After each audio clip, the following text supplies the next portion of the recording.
বুঝলাম, নেকড়ে ভূতটা নিপেনকে ধরে ফেলেছে। নিপেন, এই নিপেন, কোথায় গেলি? কোথায় গেলি তুই নিপেন? হঠাৎই দেখলাম নিপেন মাটিতে লুটিয়ে পড়ে আছে। বাঁচাও, বাঁচাও খুড়ো, আমায় বাঁচাও, মরে গেলুম, এই পিশাচ আমায় মেরে ফেললো খুড়ো।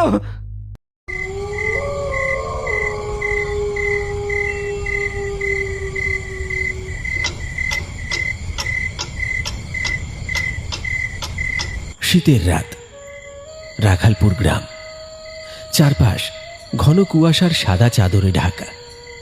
কুয়াশা এতটাই ঘন যে আলো যেন পথ হারিয়ে ফেলেছে। চারিদিকে ছড়িয়ে পড়েছে এক অদ্ভুত অস্বাভাবিক নিস্তব্ধতা। এই নিস্তব্ধতাকে ভেঙে মাঝে মাঝে কাছেই বাঁশবাগানের ভেতর থেকে ভেসে আসছে খরমর খরমর শব্দ, শুকনো পাতার উপর কোনো কিছুর হেঁটে চলার চাপা শব্দ। ঠিক এমন এক গভীর হাড় কাঁপানো শীতের রাতে ঘটেছিল এমন এক ভয়ানক কাহিনী, যা আজও রাখালপুর গ্রামের মানুষের চোখে ঘুম আসতে দেয় না।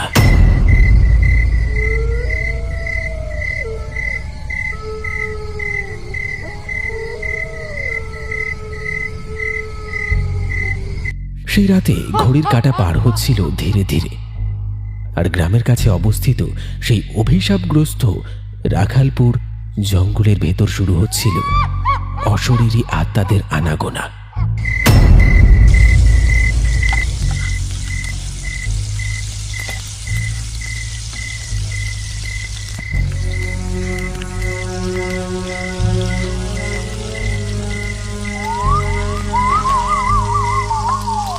কিরে মিলন, তোদের রান্না শেষ হলো না এখনো?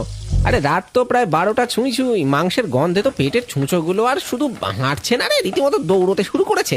আরে তাড়াতাড়ি কর রে, তাড়াতাড়ি কর। আরে দাঁড়া বাপু, মাংসটা এইমাত্র কড়াইতে দিয়েছি।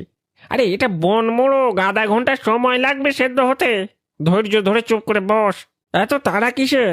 আর শোন, তোরা কেউ একবার গিয়ে দেখে আয় তো, আমাদের টর্চ আর দেশলাইগুলো কোথায় গেল? কেমন যেন অন্ধকার অন্ধকার লাগছে আজ। মিলনদের ঘরের ছাদে ছোট্ট করে জমে উঠেছে এক পিকনিক। ঘণ্টা, মিলন, ফটকে, বলাই আর বংশী খুড়ো 5 জন মিলে একটা পুরনো মাদুর পেতে বসেছে। চারপাশে পাতিল, হাঁড়ি, ধোয়া ওঠা চা, সব মিলিয়ে এক দারুণ রাতের পরিকল্পনা।